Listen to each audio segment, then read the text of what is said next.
Hello friends, welcome to my YouTube channel struggle with Dev. दोस्तों, आइए जुड़ते हैं। संघर्ष जब तक नहीं करेंगे सफलता नहीं मिलेगी। और फिर हम जानते हैं कि न संघर्ष न तकलीफ़ तो क्या खाक मजा है जीने में। बड़े बड़े तूफ़ान थम जाते हैं जब आग लगी हो सीने में।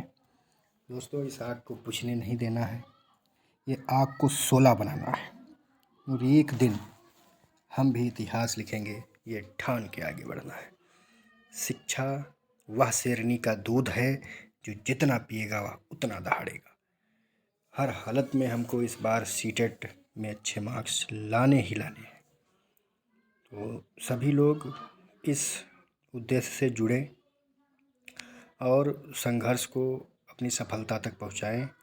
अभी तो हम लोग एक एक टॉपिक पर बात कर रहे हैं। ये टॉपिक इनको हल्के में मत लेना। ये जब जाएंगे एग्ज़ाम में ना, तो इन्हीं टॉपिक से आपको नंबर मिलने हैं। ये पेडागोजी का सेक्शन होता है, ठीक है। ये हर सब्जेक्ट में मिलता है। सीटेट में जो 5 सब्जेक्ट हैं उनमें कहीं ना कहीं। तो टॉपिक देखिए, आज का टॉपिक आपके सामने है कि प्रश्नों के टाइप होते हैं। 2 टाइप से प्रश्न जो है पेडागोजी में ये वाले आते हैं। एक होता है क्लोज्ड इंडेड क्वेश्चन और एक होता है ओपन इंडेड क्वेश्चन। बंद अंत वाले प्रश्न कहते हैं या बद्ध अंत वाले प्रश्न क्लोज्ड इंडेड क्वेश्चन कहलाते हैं। अच्छा, ये कभी कभी पूछ लेते हैं ऐसे ही सिंपल 1 लाइन में कि ट्रू फॉल्स या मिलान मैचिंग या फिल इन द ब्लैंक्स या ऑब्जेक्टिव वाले प्रश्न कैसे होते हैं।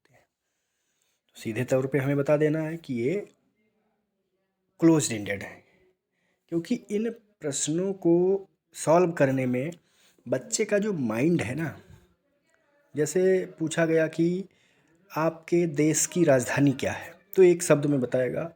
आपके देश की राजधानी क्या है, तो एक शब्द में बोल देगा कि भाई भारत की राजधानी नई दिल्ली है, तो नई दिल्ली बोल देगा। या ट्रू फॉल्स, भारत की राजधानी नई दिल्ली है, बिल्कुल ट्रू है ना। तो ये क्वेश्चंस में कोई सोच डेवलप नहीं होती है, इनका सीमित दायरा होता है, सोचने के लिए बहुत बड़ा एरिया नहीं होता है। तो ऐसे प्रश्न हमारे बंद अंत वाले प्रश्न होते हैं। यह प्रश्न बहुत अच्छे नहीं माने जाते हैं। समझ रहे हैं बात को। यह प्रश्न मेरे दोस्त बहुत अच्छे नहीं माने जाते हैं, क्योंकि इसमें जो बच्चा है वो अंतर्मुखी चिंतन करता है। हम कहें तो अभिसारी चिंतन करता है। अभिसारी अपसारी इसके पहले पढ़ चुके हैं, समझ रहे होंगे। अभिसारी चिंतन करता है, अपसारी सोच डेवलप नहीं हो पाती उसकी, बहुत ज़्यादा नहीं सोचने का दायरा रहता है, बहुत ज़्यादा नहीं सोच पाता है। तो ऐसे प्रश्न हमारे क्लोज्ड इंडेड प्रश्न कहलाते हैं, बंद अंत वाले प्रश्न कहलाते हैं। दूसरे टर्म में अगर हम समझते हैं मुक्त अंत वाले प्रश्न क्या होते हैं भाई, तो मुक्त अंत वाले प्रश्न या ओपन इंडेड प्रश्न वे होते हैं जिसमें विचारों की स्वतंत्रता हो। अर्थात ऐसे प्रश्न पर्यावरण में सीधे पूछ देता है, यदि आप भारत के प्रधानमंत्री होते तो क्या करते। समझ रहे हैं ना।